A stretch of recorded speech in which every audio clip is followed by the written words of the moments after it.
Hello, hello, hello. Hey, everybody. Happy Friday. Yeah, happy Friday. Happy Friday, everybody. Doing a pre-recorded tonight because I'm a little tired. Um, all things in this video are alleged, and they are from my opinion only. Everything is used for entertainment purposes only.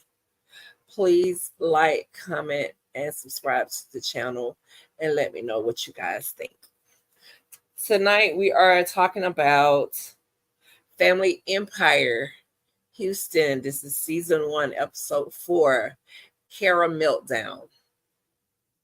Still trying to figure out where the Kara part is coming from, because ain't nobody in this episode named Kara, Kara, whatever. I don't know. I don't get it, but it ain't for me to get. But anywho, this episode starts back up where everyone, the family is at the lounge, the club, the whatever it is that Jamisha's husband is performing at. And it shows where Lakeisha and her girlfriend Caramel arrives. And it also shows where everybody is arguing and going back and forth and forth and back and back and forth with no resolve, because they keep talking about, everything that happened with Lakeisha's ex-girlfriend, because they find out that the day that Lakeisha's mom died, Aunt Nikki called or texted the ex-girlfriend and told her and let her know so she could reach out to Lakeisha. So she was doing it she wasn't trying to be malicious or anything. She felt like Lakeisha needed the support, even though she had the support of her family, that she needed the support from, other people, because losing a parent, that's a lot to deal with. And at that time, Caramel was her new girlfriend. Now, I don't know how long they had been dating when her mom died. So the family went to, well, not the family, Aunt Nikki went to the person, I guess, that she knew longer, or that she felt would probably help her through that. Either way it go, after Aunt Nikki went to the ex-girlfriend was calling back to back to back to back, which is when Caramel saw it and she got upset and had a whole meltdown. I guess that's where the meltdown comes from. I don't know. But that's where the whole shebang thing started. The family is not upset with her about her feelings. They're not denying that she should have felt a way. Their only gripe is they didn't like the timing that it was done, because they felt like the sister was already stressed and going through a lot with the fact that her mom died, and then you got a new girlfriend adding extra on you. So that's where their gripe is coming from. But at this time, they done moved past it. Sister, brother, cousin, y'all need to let it go and get over it. That's why they tell you to not let your family in your relationships, because you and your spouse, girlfriend, boyfriend, whatever the case may be, whatever your significant other may be, done argue, you done went over here and you done told your family, then y'all work it out, y'all done squashed it, y'all good to go, but your family's still mad. So keep your family out your business, y'all. Keep your family out your business. I ain't gonna lie, I didn't care for Nicole's makeup in the confessional. I ain't like it. It looked too light for me. I mean, Nicole is already light. She didn't need no extra light makeup, but whatever. Well, it shows where, excuse me, Lakeisha had got extra emotional because, like I said, they kept mentioning her mom dying, her mom dying, her mom, because they kept getting said over and over again. And she got in her feelings and said, "Hey, let's go. I'm through with this. Let's go. Let's roll out." And so they left. After they leave, I became confused. I was confusion because Aunt Nikki started crying. And I'm like, what you crying for, girl? Because it came out of left field, so I really and truly do not know why Nikki started crying, and then the way she was crying, it was giving so fake. It was giving fake and phony. It may not have been, but that's what it was giving. Either way it go, we're gonna move on to this next scene, and it shows where Nicole was driving and Jamisha called her, and she was talking about how she didn't like how the family acted up and showed out at her husband's little gig, being that they were literally right there in front of the stage. He could hear everything, he could see everything. It was a whole commotion, and the family was just embarrassing. She ain't quite say it that way. That's my interpretation. The family was embarrassing.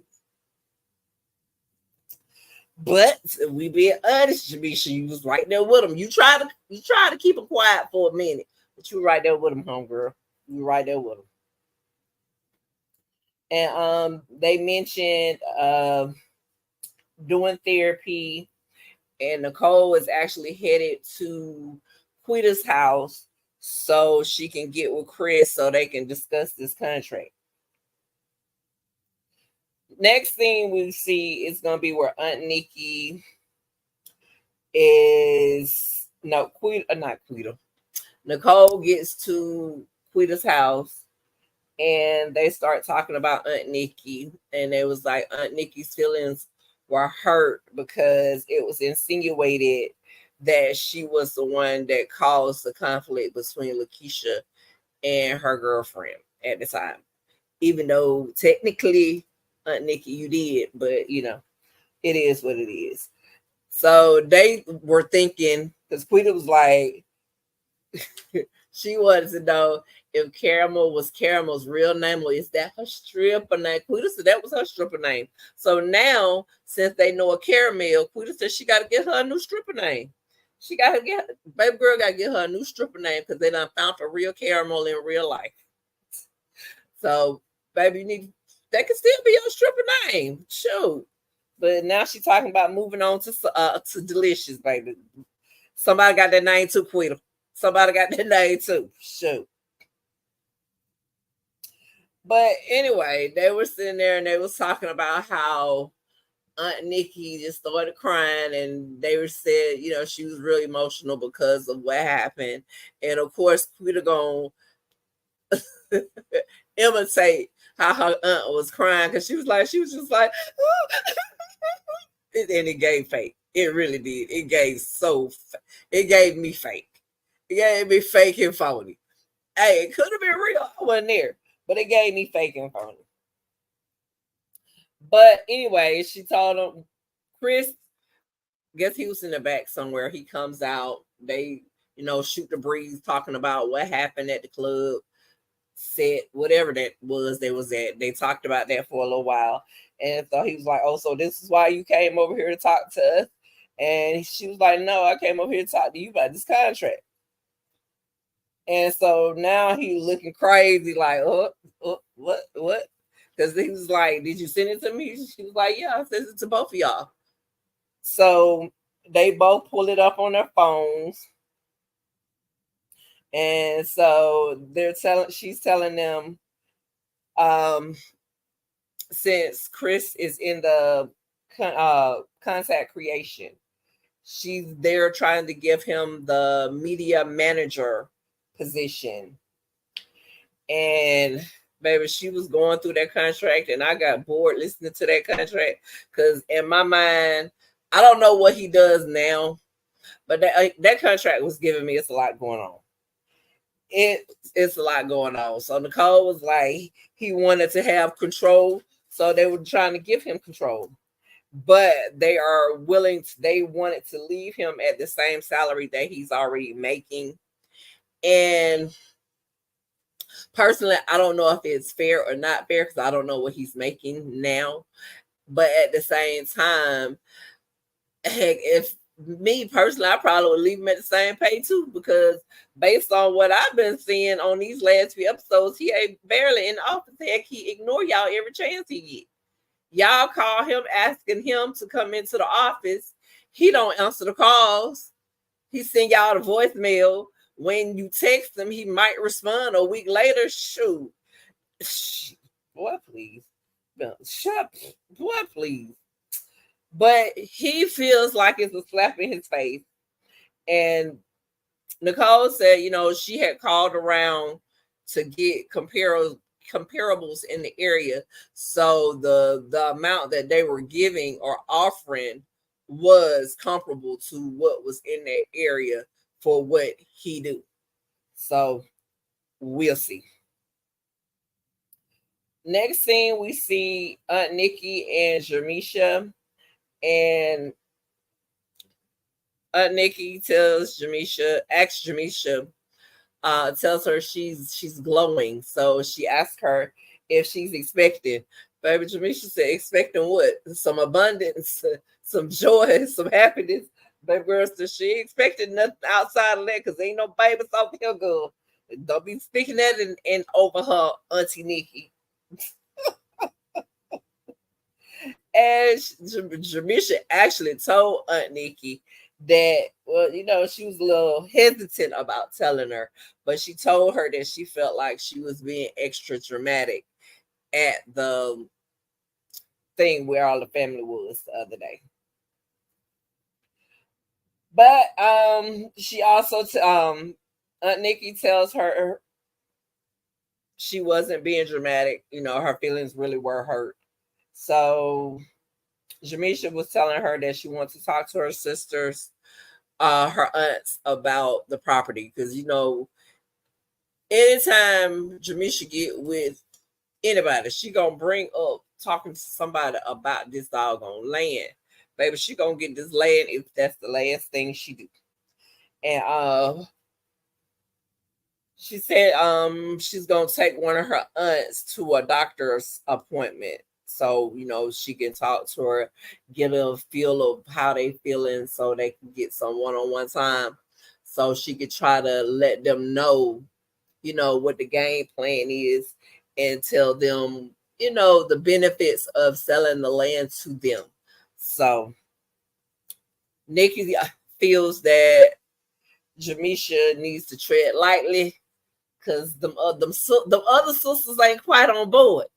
Nikki on board, but the other two, three, however many more it is, they're not quite on board. So Jamisha need to tread lightly, baby girl, tread lightly. But she does tell Jamisha, as her being the eldest granddaughter, the eldest grandchild, the eldest whatever she is, they feel like she has everyone's trust. Next thing we will see Quita invited Monet and Lakeisha to work out. How somebody that don't work out going to invite other people to go work out? Make that make sense. Quita, I'm talking to you, Quita. Why would you invite people to work out knowing you don't work out? So you done sat here and ran down every ailment that you have to keep from working out to this trainer. So what you went to him for? That makes zero sense. People special. People are special, baby. Then, Monet shows up and she's like, Quita ain't never worked out. She always talking about she want to lose weight, but she ain't working out. Quita like to eat. And in walks Lakeisha. Get what Lakeisha come to work out with. Baby girl bring a box of donuts. I'm like, what in the world do you people got? See, these Braden women special. Monet the only person in this trio that work out. But because Quita, whatever we gonna call you, baby, you need your boo. Because she sat there and complained literally the whole entire time that they work out. From what I saw, she complained the whole time. So you talking about losing weight? How you gonna lose weight and you don't want to work? You don't want to work out, and then you already said you like to eat. So if you ain't working out, we know you ain't pushing away from the table, baby. Quick. I don't know what to say for you, quick. I don't know, quick.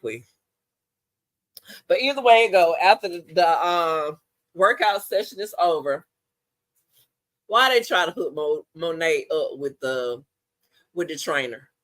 I'm like, really? Y'all supposed to be these powerful business women, and y'all giving me thirst bucket. I'll be being thirsty.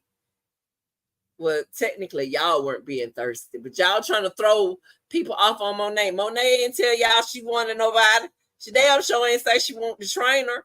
Shoot. Y'all better leave Monet alone. Dang it. But anyway, they start talking and they're telling Keisha they hadn't seen her since, all the family was together at the club, the shindig, the bar, wherever they were at. And they got to talking about, everything that transpired at the other day. They got to talking about that. And, she was just saying, she got in her feelings and emotional because it felt like everybody is ganging up on a girlfriend. Y'all done sat there and did all that, and then she had to go home and sleep on the couch. She didn't say that. That's my interpretation of what she did say. Because in a nutshell, she slept on the couch. Because, they made the girlfriend mad, so she couldn't go home and hug up on her or nothing. So it was what it was. It was what it was, baby. But then they got on the subject of Nicole and Lakeisha going to therapy. And she was talking about, they are definitely going. It's been scheduled. And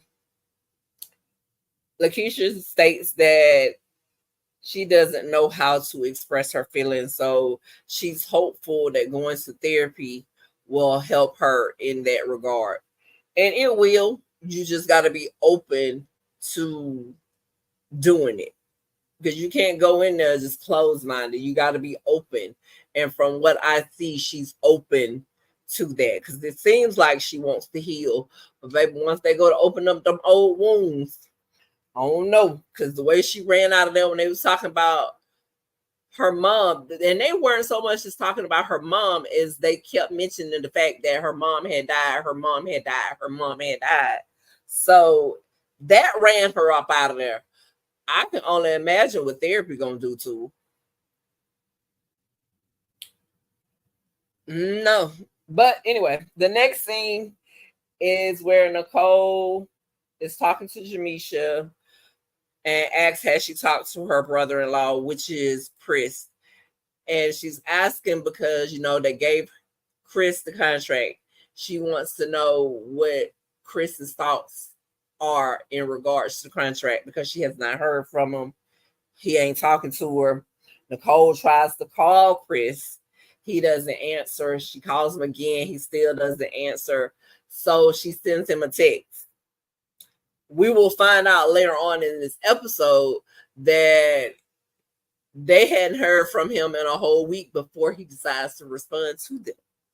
But yet, they still depositing a check in his bank account. Baby, Crispy done got fired, which it seems like Nicole possibly wants to do. But being as Chris is married to Jaquita,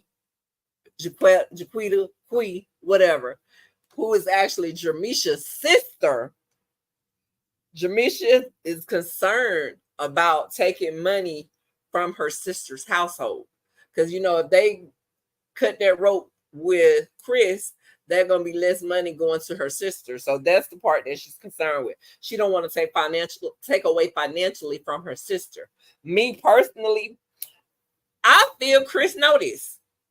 Chris know because the company belongs to Nicole and Jamisha. So Chris knows that Jamisha is gonna look out for her sister, being that he is her brother-in-law. He know they ain't finna just up and fire him like that. That's why he get away with all the mess that he get away with, because he is family and he's taking advantage of being family and being married to the sister and doing all this. But see, sometimes family, I understand this is a family empire, but sometimes family, in-law family, tear down your family. But I digress. I digress. I digress.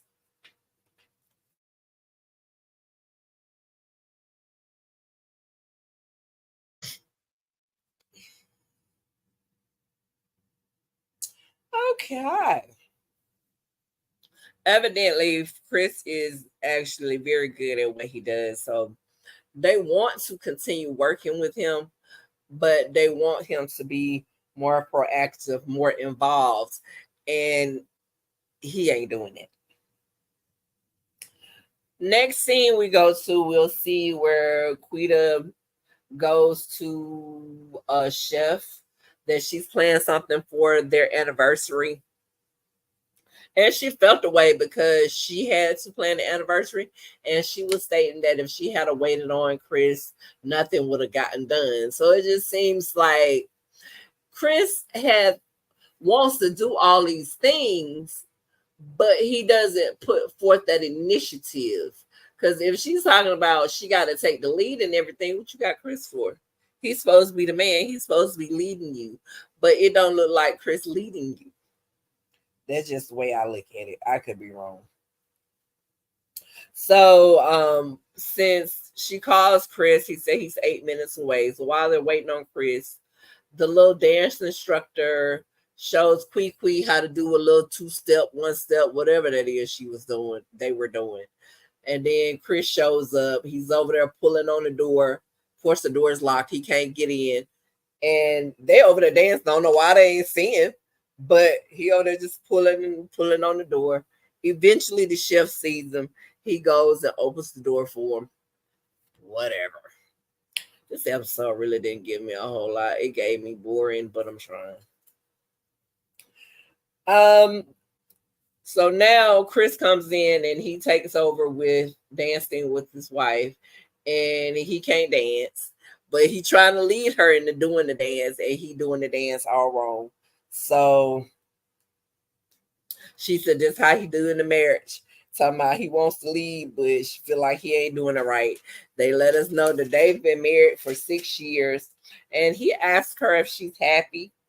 And she tell while they're eating, because they finish dancing, they go down and they sit to eat the steak and lobster tail and look like some mashed potatoes and green beans or asparagus or something like that was on there. So when he asked her if she's happy, she tells him that it hasn't been easy, and she feels like their marriage, their relationship is stagnant, and she wants them to grow. She wants them to grow together. But she feels like when he lost his job or got laid off from whatever job that he was at prior to becoming an entrepreneur,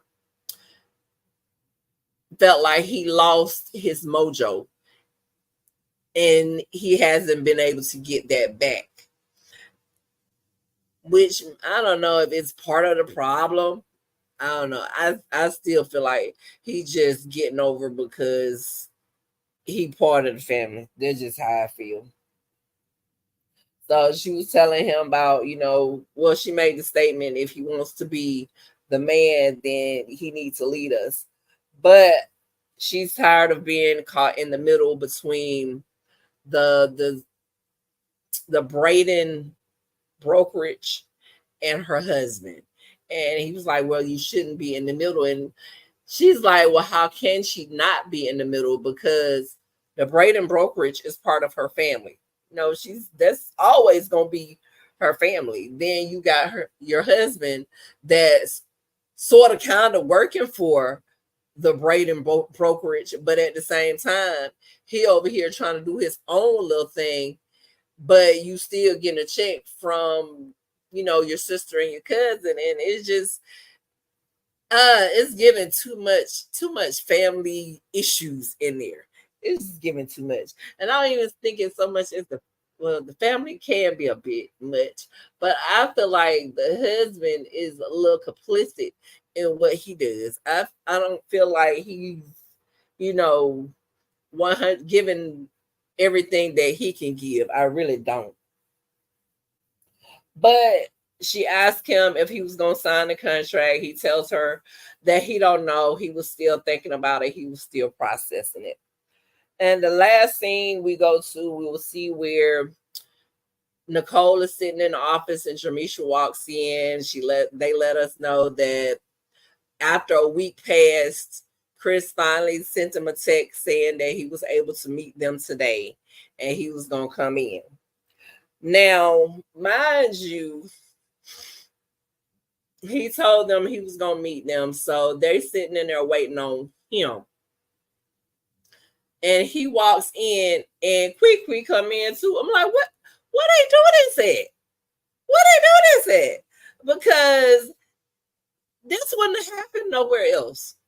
The only reason you able to come into a meeting that your husband is having with his superiors, his bosses, is because one is your sister and one is your first cousin. And you can't go do that nowhere else. Who does that? I mean, goodness. And she was like, well, we just trying to make sure this contract thing is straight or whatever. But whatever the case may be, if he had been working for somebody else, you couldn't do that. You wouldn't be able to do that. And they just like, they let her come on in and sit on down, and they asked, you know, what he was going to do about the contract, and he states that he ain't going to sign the contract. He said he's not going to sign that contract. However, he brought his own. And that is how the episode ends. I wasn't too crazy about this episode. I really wasn't. I gave all I could give in this little review. But that's all I got. That's all I got.